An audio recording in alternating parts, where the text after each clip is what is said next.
अस्सलाम वालेकुम वरहमतुल्लाहि वबरकातुहू अऊज़ु बिल्लाहि मिनश शैतानिर रजीम बिस्मिल्लाहिर रहमानिर रहीम।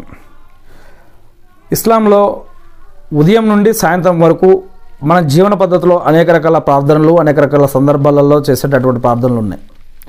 వాటిల్లో ఒకటి అల్హమ్దులిల్లాహ్ వహదహు అనేటటువంటి ఒక దువా ఉంది.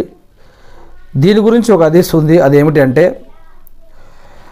అనస్ రజల్లాహు అన్హు గారి యొక్క ఉల్లేఖనం ప్రకారం రసూలుల్లాహ్ సల్లల్లాహు అలైహి వసల్లం గారు మరి ఏమని చెప్పారంటే, ఎవరైతే ఫజర్ నమాజ్ తర్వాత నుండి సూర్యుడు మళ్ళీ ఉదయించే వరకు అల్లా యొక్క స్మరణలో ఉంటారో, వారితో పాటు కూర్చుంటారో,